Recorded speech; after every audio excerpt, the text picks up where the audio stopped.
Al-Quran.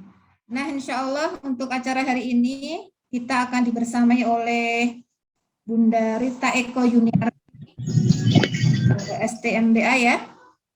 Beliau adalah inisiator kereta atau keluarga sekolah pertama. Dia juga inisiator program sekolah cinta Quran di Yogyakarta, founder rumah Tahfidz Teladan. Beliau juga sebagai main teacher komunitas bisnis Fresnel.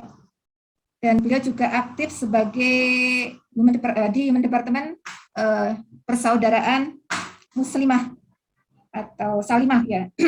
Oke, alhamdulillah Bunda Rita sudah bergabung. Waktu selanjutnya kami persilahkan sepenuhnya kepada Bunda Rita. Mohon nanti Bapak Ibu untuk mengkondisikan biar nanti kita bisa lebih fokus dalam acara ini. Nanti yang ingin bertanya bisa lewat chat atau kalau nanti ada kesempatan untuk bisa berbicara langsung kepada Bunda Rita, insya Allah bisa dilaksanakan. Nah, kepada Bunda Rita, monggo saya persilahkan sepenuhnya, Ibu.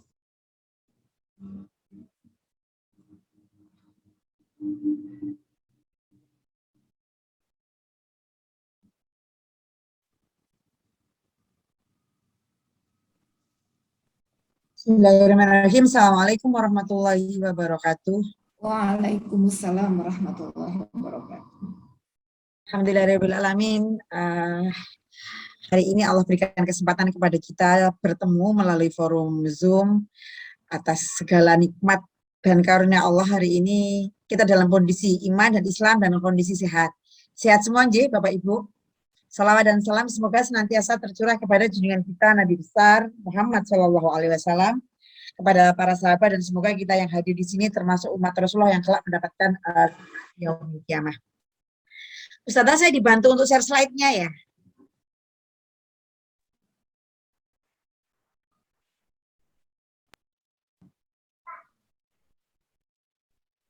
Oke. Baik, Bapak Ibu sekalian,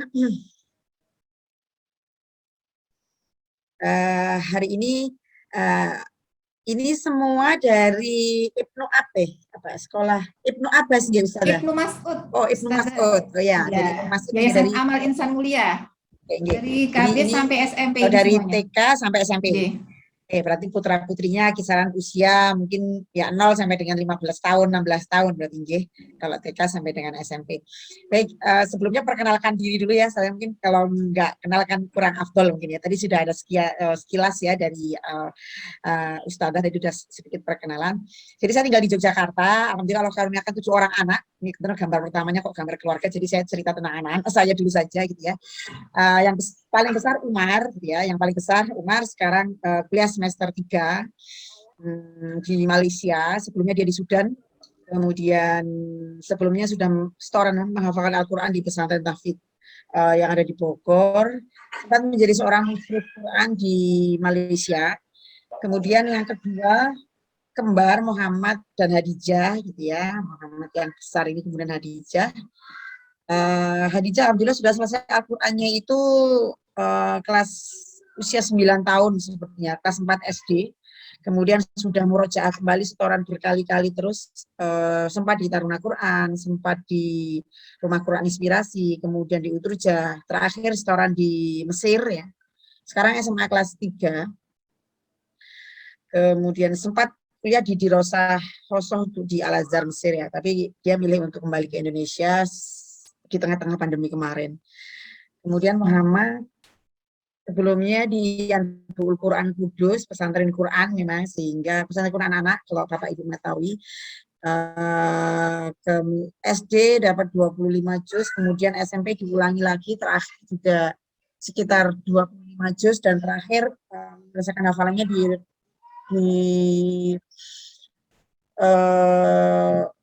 Ma'had Darul Firdaus yang ada di Bantul. Sekarang aktivitasnya membantu di Ma'had sambil membantu bersih-bersih masjid. Kemudian yang keempat Yusuf, ini yang pakai baju putih. Kalau Yusuf ini usia SMA kelas 1. Usia SMA kelas 1. Dia menyelesaikan hafalannya di kelas 9 SD. Dia setoran 30 juznya dalam waktu 2 hari. Jadi dari seluruh anak saya ini yang paling mungkin hafalannya gitu ya. Jadi 2 hari dalam 30 juz disetorkan dalam 2 hari bilgoib ya. Setoran hafalan berarti dengan Ustadz. Alhamdulillah sekarang sudah menguasai qiraah asroh. Qiraah yang 10 ditambah 10 lagi ada 20. Yang qiraah sugro sudah dia selesaikan dan alhamdulillah sekarang dia sudah bisa mengajar qiraah sugro tersebut. Kalau yang kubro masih setoran sampai dengan juz 10 kalau nggak keliru. 10 atau 12 kemarin ya. Kemudian berikutnya Hajar, ini sekarang di pondok yang Al Ihsan wa Taqwa Kebumen. Sebelumnya selesai hafalan Quran di Utrujah usia 8-9 tahun dia selesai dan sekarang murojaah setoran ulang kembali sudah sampai juz 15. Kan yang kecil Maryam baru masuk kelas 2 SD, baru kemarin selesai setoran juz 1, sekarang 2 4. Kemudian yang Ibrahim 4 tahun saya. Jadi kalau yang saya sampaikan merupakan mungkin itu merupakan hasil ya Bunda. Tapi hari saya akan bicara bagaimana proses gitu ya. Karena kita sebagai manusia itu kewajiban kita adalah menjalani proses. Itu yang akan saya sampaikan pada hari ini. Nah, saya sendiri dan suami berlatar belakang pendidikan umum ya, jadi dari kampus-kampus negeri begitu. Kemudian saya dari bisnis sehingga memang kita juga sebenarnya bukan dari latar belakang pesantren gitu. Nah, yang akan kita bahas pada hari ini adalah bagaimana anak-anak bisa menghafalkan Al-Quran dengan bahagia. Next slide, Ustazah. Nah, mungkin nanti kita akan banyak berdiskusi, jadi Bapak Ibu sekalian. Mungkin nanti saya prolog saja untuk ininya, untuk paparannya. Kita akan lebih banyak berdiskusi. Saya harap kita nanti lebih banyak berdiskusi. Yang pertama, secara konseptual, kalau dalam bahasa saya ini ya, Al-Quran adalah senandung terindah di rumah kita. Gitu ya. Jadi kalau ada lagu-lagu, maka lagunya itu Al-Quran. Kalau ada bunyi-bunyian di rumah, bunyi-bunyiannya itu adalah Al-Quran. Gitu. Terus kalau namanya senandung, kalau senandung itu kan setiap saat terdengar, gitu ya. Namanya kan senandung ya. Kita bukan konser. Kalau konser kan mungkin cuma 1 jam atau 2 jam, atau cuma 1 malam. Tapi kalau senandung itu ya kita menyenandungkan setiap saatnya. Nah, ya pada paparan pertama ini sebenarnya mungkin Bapak Ibu juga sudah sering mendapatkan pelajaran terkait dengan fadilah-fadilah atau keutamaan Al-Quran. Kita bisa belajar dari Ustadz ya, kita bisa belajar banyak forum sudah menyampaikan tentang keutamaan Al-Quran. Ini saya menulis beberapa hal saja. Yang pertama, kita perlu memahami dengan seriusnya, paham gitu ya, bahwa ada pahala yang luar biasa besar pada orang yang belajar Al-Quran dan mengajarkan Al-Quran. Nah, dari satu ini saja begitu, maka kita sebagai orang tua, kita tidak boleh melepaskan pahala mengajar Al-Quran kepada anak-anak kita wakilkan kepada guru atau kepada sekolah. Jadi pelajaran Al-Quran itu kita sendiri yang ngajar ke anak-anak kita. Ayahnya dan ibunya. Gitu. Jadi ibaratnya kalau mereka hafal Al-Fatihah, Al-Fatihahnya itu hafal bersama orang tua. Mereka mengenal huruf hijaiyah, maka huruf hijaiyahnya itu dia dapatkan dari orang tuanya. Sedangkan sekolah, guru, ustadz-ustadzah itu adalah sebagai support atas anak-anak kita. Belajar Quran saja itu sudah berpahala. Gitu. Dan ketika berpahala gitu ya dalam artian kita tidak namanya belajar saja sudah berpahala apalagi mengajarkan. Nah, dan pahala yang begitu besar itu tentunya akan terus bertambah gitu ya ketika memang kita istiqomah dalam mengajarkan gitu. Jadi memang tantangannya ketika kita belajar Al-Quran itu adalah kesabaran. Tapi sebenarnya ketika kita kembali kepada hadis ya, ini memang beberapa ini saya ambil hadiskan, saya tidak menuliskan hadisnya riwayat mana, bahwa kita akan terus gitu ya. Bahkan ada hadis yang menyampaikan adanya 10 kebaikan di dalam setiap hurufnya. Gitu ya. Bahwa kalau kita bicara bismillah itu huruf ba itu sudah di dalam 1 huruf. Sin 1 huruf, lam 1 huruf gitu. Jadi setiap hurufnya itu ada 10 kebaikan. Itu misalnya adalah sebagian dari pahala-pahala atau kebaikan-kebaikan yang ada di dalam Al-Quran. Nah, kita juga mendapatkan pelajaran gitu ya, bahwa nanti Al-Quran akan datang sebagai syafaat atau penyelamat kita di yaumul kiamah. Nah, maka ketika di dunia ya kita dekat-dekat dengan Al-Quran. Nah, anak-anak kita dekat dengan Al-Quran.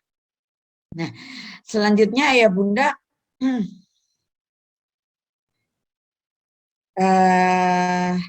yang masuk ke dalam ranah pendidikan anak tentang Al-Quran, bahwa Al-Quran itu adalah sumber ilmu. Gitu ya. Kita saja mungkin Bapak Ibu yang umurnya mungkin ada yang 35, ada yang 40, mungkin ada yang 45, atau mungkin yang umurnya masih muda ya, baru putra pertama misalnya umurnya masih sekitar 25, 28 gitu ya. Seusia kita aja belajar Al-Quran itu nggak selesai.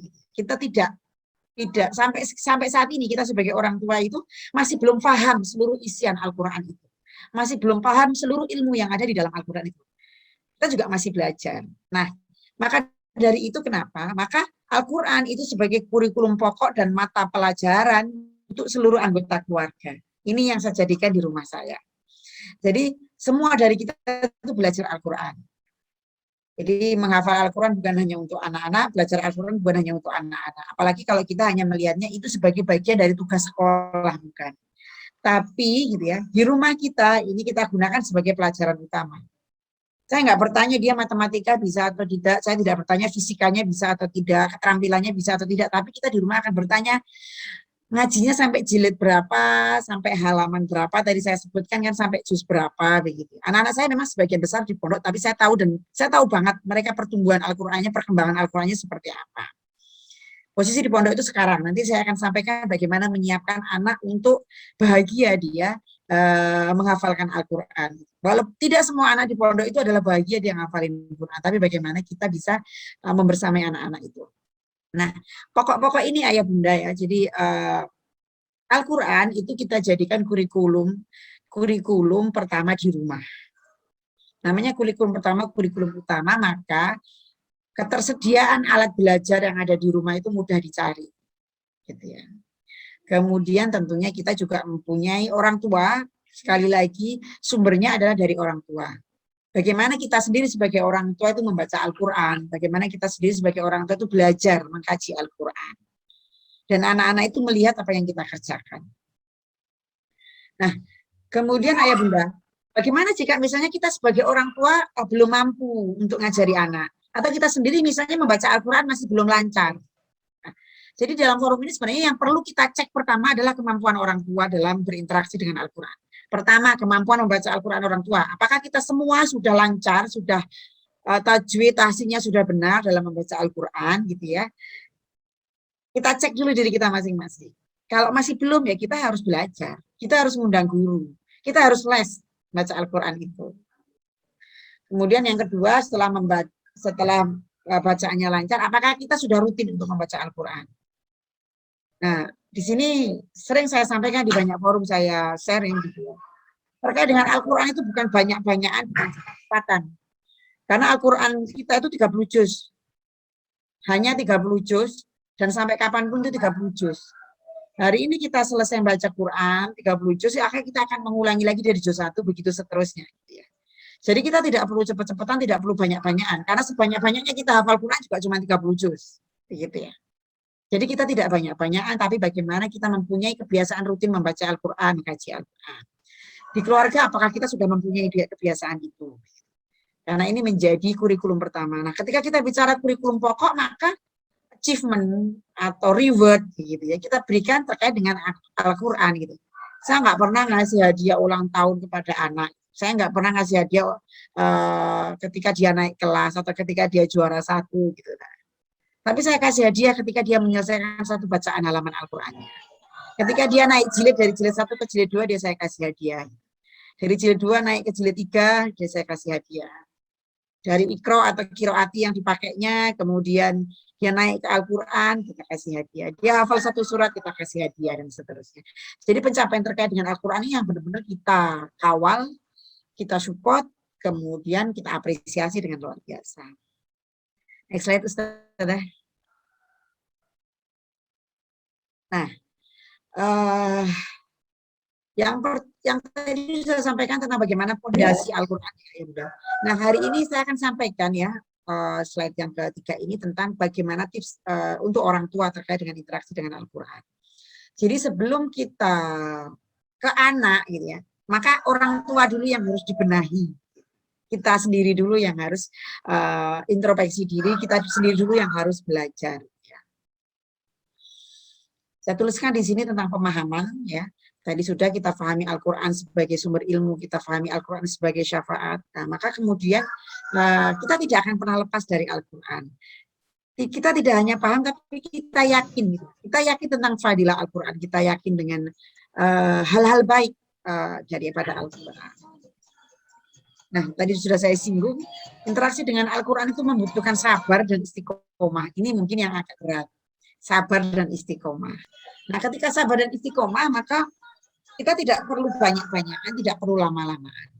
Di keluarga kami cukup saya punya waktu misalnya sekitar 15 menit gitu ya untuk saya membaca Al-Quran pagi dan sore. Kalau anak-anak tergantung usia anak. Kalau masih 5 tahun ya 5 menit, 10 tahun ya 10 menit. Gitu. Kenapa istiqomah? Karena kita ingin itu menjadi habit, menjadi kebiasaan, menjadi budaya keluarga. Ya, itu menjadi budaya keluarga. Nah, kemudian kita berkeluarga itu adalah menjadi amanah utama ayah dan ibu sebelum ayah dan ibu mempunyai amanah-amanah yang lain. Tapi bahwa kita itu mempunyai utama sebagai ayah dan kita punya amanah utama sebagai seorang ibu. Nah, bagaimana kita menjadi sebuah berupaya gitu ya, menjadi sebuah kalau saya sampaikan perfect family gitu ya. Seperti apa sih keluarga yang sempurna itu gitu ya. Satu, yang senantiasa bersyukur. Hari ini alhamdulillah kita berada di sini, maka ini sebuah kesempatan yang luar biasa ayah bunda hadir gitu ya.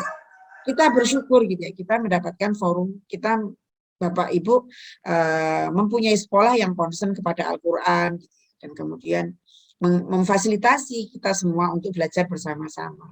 Kita bersyukur. Apapun terkait segala hal itu ya. Hari ini kita bersyukur.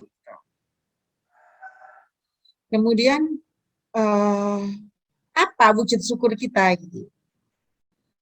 Saya tuliskan di sini adalah produktif gitu ya. Jadi kita menjadi seorang keluarga muslim, sebuah keluarga muslim itu tidak boleh biasa-biasa aja. Kita harus produktif sebagai wujud syukur kita kepada Allah. Apa itu produktif? Ya, saya akan sampaikan bahwa produktif adalah kita bisa memberikan hal-hal terbaik. Kita bisa meng-create hal-hal terbaik di bidang kita masing-masing. Misalnya kalau saya punya bisnis, haji dan umroh gitu ya, maka kami akan berkontribusi di dalam haji dan umroh ini. Kita produktif gitu ya. Kita tidak melempem. Walaupun kalau kita bicara pandemi sekarang mungkin haji umrohnya belum jalan, tapi kita terus produktif, terus menyediakan konten-konten edukasi yang baik. Dan ternyata kalau menurut saya produktif saja itu tidak cukup. Kita harus prestatif gitu ya. Jadi di bidang kita bergerak gitu, kita harus berprestasi. Nah, dasarnya apa? Dasarnya dua hal ini. Al-Quran itu adalah kado terbaik, kado terindah untuk kita dari Allah. Di Al-Quran sudah mencakup bekal berkeluarga, kemudian panduan mendidik anak, dan hal-hal lain. Jadi, Al-Quran itu kado terindah untuk kita sebagai orang tua. Nah, kemudian bagaimana realisasi pelaksanaannya? Karena itu adalah kado terindah, hadiah terindah, maka itu kita jadikan teman perjalanan. Teman perjalanan dalam arti yang real bahkan gitu ya. Sahabat terbaik kita dan anak-anak kita dalam sehari-hari. Maksudnya real, istilahnya ya di mana-mana kita membawa Al-Quran, gitu aja, sederhananya ya. Kalau kita punya mobil, di mobil ada Al-Quran, kita punya tas, di tas ada Al-Quran, di kamar ada Al-Quran, di ruang tamu ada Al-Quran, jadi teman perjalanan. Jadi ketika kita pergi gitu, kita senantiasa membawa Al-Quran, anak-anak juga membawa buku ikroknya atau buku qiraatinya atau buku uminya misalnya, buku belajar membaca Al-Qurannya senantiasa dia bawa. Gitu ya. Menjadi teman perjalanan dalam arti dohir beneran, kemudian dalam arti maknawi ya memang kemudian kita senantiasa flashback, kita senantiasa merujuk pada Al-Quran terkait dengan hal-hal yang kita alami setiap harinya. Kembali ke poin yang pertama tadi tentang bagaimana Al-Quran menjadi bekal berkeluarga dan panduan mendidik anak. Nah, ini tips untuk parents ya, untuk kita sebagai orang tua. Sehingga kita berkeluarga, kita mempunyai standar acuan. Anak-anak kita mau kita ajari apa? Anak-anak kita mau kita bekali apa? Gitu. Mau kita kasih hadiah apa? Maka hadiah terbaik orang tua kepada anak adalah Al-Quran.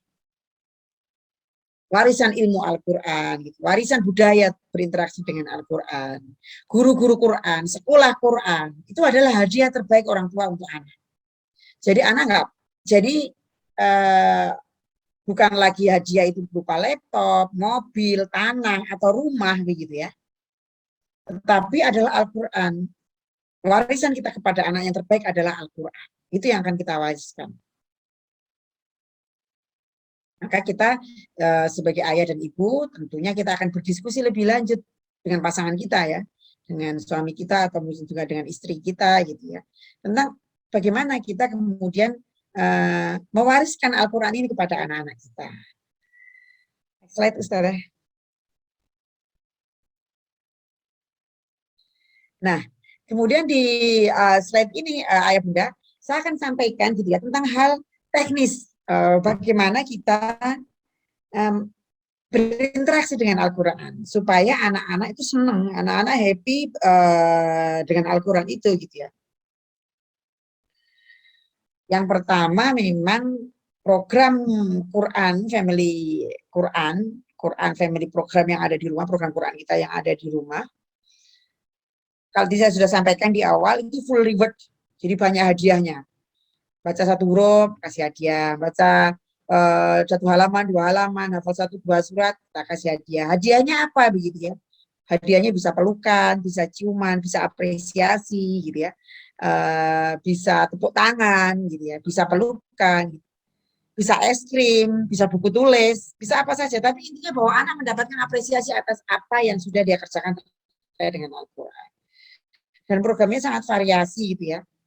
Programnya sangat variasi, mungkin nanti saya akan sampaikan beberapa jenis contoh program-programnya ya, seperti ada camping Quran, kemudian ada jalan-jalan, kemudian ada kita kunjungan ke pesantren Quran dan lain-lain. Jadi program Quran ini memang benar-benar kita apa istilahnya variasikan, kita variasikan supaya anak-anak tidak bosan.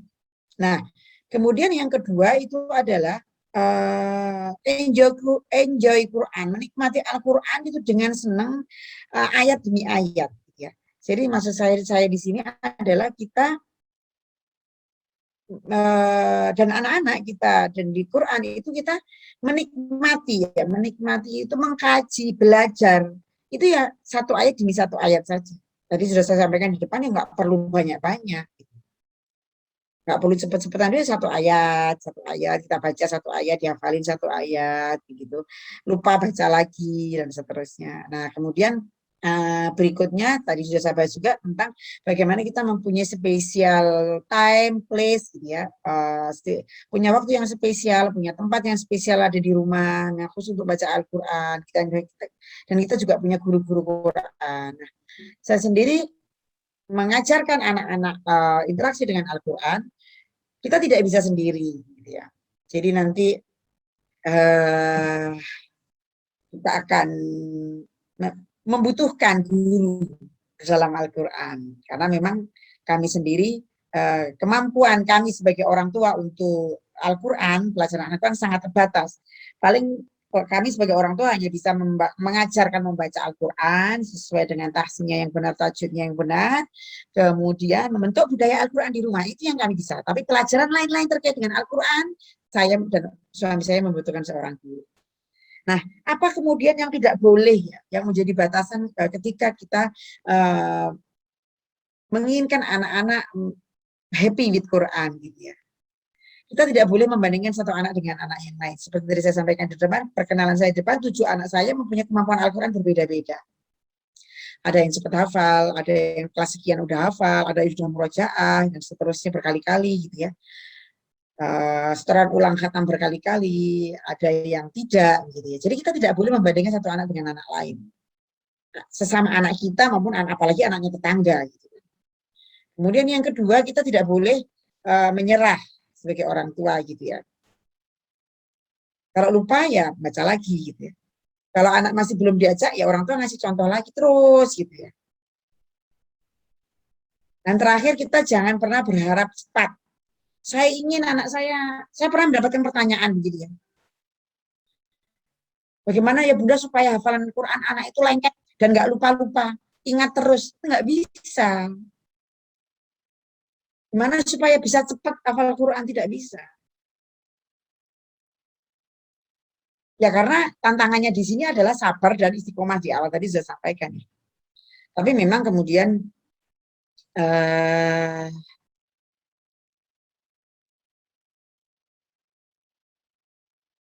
hasil gitu ya. Hasil itu kembali menjadi ranahnya Allah untuk dia, untuk Allah memberikan kemudahannya kepada kita. Next slide, Ustazah. Nah, jadi ketika kita orang tua gitu ya menginginkan program Quran terbaik untuk anak-anak, saya sampaikan di depan tadi bahwa yang pertama kita sebagai orang tua menerapkan fondasi dasar, kemudian yang kedua kita memang membutuhkan guru dan sekolah untuk support. Nah, maka saya akan ada 2 story di sini, story di rumah dan juga story di sekolah. Rumah adalah tempat pertama dan tempat terbaik anak-anak mengenal Al-Quran pertama kali. Jadi anak kita jangan sampai anak-anak itu terjadi trauma gitu ya dengan Al-Quran. Ada 3 poin di sini saya tuliskan apa yang biasa saya lakukan di rumah. Yang sederhana adalah yang nomor 2, jam mengaji. Gitu. Kami mempunyai jam mengaji habis subuh dan habis maghrib. Gitu ya. Tadi saya sampaikan 10-15 menit untuk anak-anak. Kalau kita sebagai orang tua mungkin kita sekitar setengah jam. Tapi per anak kalau dia udah ngaji 5-10 menit ya sudah. Tapi setiap hari dan ini memang tidak ada jeda, tidak ada alasan. Tidak ada jeda, tidak ada alasan. Entah saya lagi keluar kota, bahkan saya lagi keluar negeri, gitu ya. Anak-anak di mana, saya ada di mana, gitu. Terus kemudian kita mungkin sekeluarga juga di rumah, lagi di rumah, apalagi bepergian, ya kita jaga itu jam mengaji habis subuh sama habis maghrib.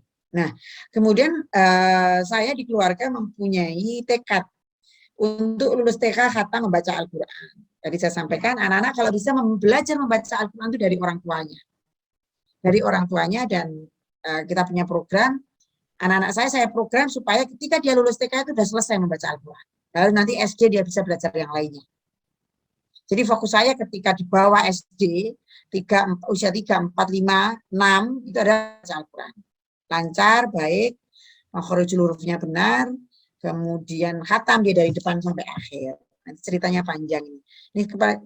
Kita juga pernah dengan Ibnu Mas'ud ya untuk program lulus TK khatam membaca Al-Quran ini. Next slide Ustazah. Oh ya, satu lagi personal target saya belum sampaikan ya. Jadi masing-masing anak. Jadi target pada Al-Quran itu setiap anak berbeda. Target setiap anak itu berbeda. Jadi saya sampaikan tadi kalau yang Yusuf yang SMA kelas 1 target beliau adalah memang fokus di Al-Quran, kemudian nanti belajar Al-Quran, sampai kemudian dia sudah tidak hanya membaca, menghafalkan qiraah asroh dan subro itu ya, tapi juga belajar bahasa Arab, kemudian nanti lebih lagi dan lebih lagi terkait dengan Al-Quran, ya. Sampai kemudian ke bahasa Quran dan seterusnya. Dan kemudian dia mengajar Al-Quran. Misalnya itu target untuk Yusuf. Tapi kalau target untuk anak yang pertama, misalnya Umar gitu ya, maka itu targetnya adalah dia mempunyai kebiasaan membaca Al-Quran dan dia berinteraksi dengan Al-Quran dan menjadikan Al-Qurannya sebagai pedoman hidupnya. Cukup dia untuk dirinya sendiri karena memang dia bukan guru Quran gitu. Karena dia kemudian fokusnya akan ada di bisnis, misalnya seperti itu. Kemudian Ajar dan Maria misalnya yang kecil itu beda lagi. Jadi setiap anak targetnya itu berbeda-beda. Nah, bagaimana kita menentukan target Quran terhadap anak? Secara basic sama ya. Ketika TK dia khatam membaca Al-Quran. Kemudian SD dia mempunyai kebiasaan sudah mempunyai biasa membaca Al-Quran pagi dan sore. Jadi dia mempunyai habit ada yang salah kalau saya nggak baca Quran, seperti itu ya. Itu membentuk budaya membaca Al-Quran ketika SD, sambil menghafalkan Al-Quran. Dan kemudian ketika SD kita bisa melihat kemampuan anak menghafal Al-Quran itu seberapa cepat, seberapa kuat. Masing-masing anak akan berbeda, maka dari situ target masing-masing. Ketika SMP dan SMA, maka akan semakin lebih luas lagi. Karena kita akan melihat anak-anak itu sekolahnya di jurusan apa, pengembangan depannya seperti apa. Oke, next slide Ustazah. Mungkin ini slide terakhir ya tentang sekolah ya. Jadi bagaimana kemudian gitu ya orang tua gitu ya support anak dengan Al-Quran ini gitu ya. Jadi ini anak saya di pesantren yang paling kecil ini jilbabnya biru ini Hajar Maryam ya. Jilbab biru yang paling kecil ini Maryam dia 8 tahun ya. Kelas 2 SD lah. Kemudian kakaknya Hajar, sebelahnya yang jilbab biru agak muda. Dekat ustadzanya yang gendong anak ini. Jadi ini di pesantren Quran. Nah, ketika memang kita ingin program Quran itu menjadi lebih optimal, kita di rumah tidak cukup, maka kita harus mencari sekolah. Membutuhkan lingkungan berupa guru, sekolah, dan pesantren. Ya, termasuk hari ini Bapak Ibu Alhamdulillah sudah menyekolahkan putra-putrinya di Ibnu Mas'ud. Itu adalah sebagai salah satu gitu ya, salah satu langkah kita sebagai orang tua untuk mencarikan lingkungan Quran yang terbaik buat anak-anak. Pertama adalah bagaimana kita memilih pesantren atau sekolah dan bagaimana menyiapkan anak-anak untuk bisa masuk sekolah dan masuk pesantren dengan baik. Tadi sudah saya bahas banyak ya, bahwa basic Al-Quran itu ada di rumah. Tentunya ketika kita memilih sekolah atau pesantren, tentunya yang paling utama adalah bagaimana kita, orang tua, mempunyai kesamaan value dengan sekolah atau pesantren tersebut. Gitu ya. Kita mempunyai kesamaan value, kita mempunyai kesamaan cita-cita dengan sekolah tersebut. Jadi ketika memilih sekolah atau pesantren, lihat value daripada sekolah. Nggak usah dilihat tuh di sekolahnya itu fasilitasnya seperti apa, gedungnya seperti apa, itu bahkan saya tidak pernah lihat. Ketika kita mempunyai value yang sama, insya Allah gitu ya, para guru, kemudian yayasan, gitu ya, pengelola sekolah maupun pesantren itu akan mempunyai value yang sama dengan kita. Poin kedua adalah bagaimana kita menghormati guru. Orang tua itu wajib menghormati guru kalau ingin anaknya ilmunya mendapatkan ilmu yang barokah, anaknya mudah menyerap ilmu. Hormati guru. Sering gitu ya, saya mendapatkan cerita ketika misalnya orang tua yang komplain kepada sekolah atau kepada pesantren gitu. Buat apa komplain gitu loh. Gitu ya. Jadi kewajiban mendidik anak itu ada pada orang tua. Sedangkan guru sekolah, pesantren itu adalah support system kita. Yang membantu tugas kita sebagai orang tua dalam mendidik anak. Jadi kita sebagai orang tua tidak bisa, tidak boleh bahkan menyerahkan gitu ya. Menyerahkan pendidikan anak itu kepada sekolah. Karena itu tanggung jawab kita.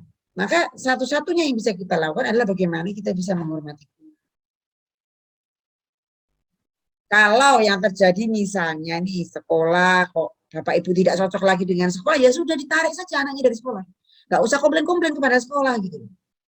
Saya paling tidak suka gitu ya dengan orang tua yang asal komplain kepada sekolah. Kalau ngasih masukan oke gitu. Tapi saya yakin kok sekolah itu pasti, sekolah pesantren itu pasti sudah mempunyai aturan, sudah mempunyai dasar, filosofi dan seterusnya untuk sama-sama untuk mewujudkan pendidikan anak yang terbaik. Kan nggak ada nih ya sekolah gitu ya, tidak ada sekolah yang merencanakan kegagalan, nggak ada. Mesti sekolah membuat hal-hal semuanya itu gitu ya direncanakan untuk kemudian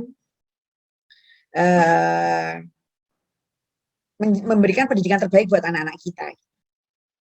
Jadi sekolah merancang hal yang terbaik.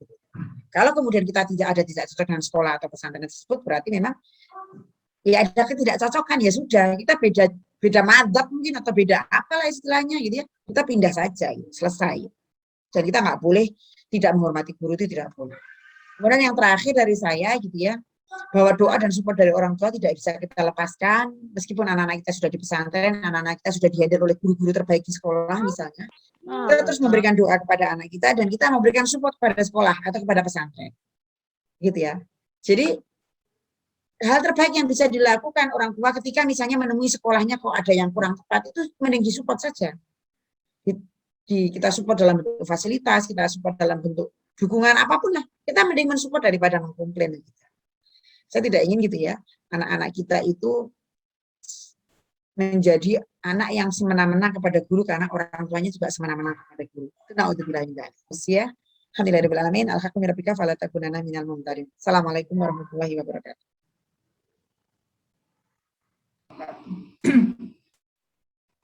Terima kasih Bunda Rita, alhamdulillah ya luar biasa. Beliau yang dari latar belakang bukan pesantren, tapi putra-putrinya yang berjumlah 7 ya Ustadzah ya. Banyak sekali ya yang sudah hafidh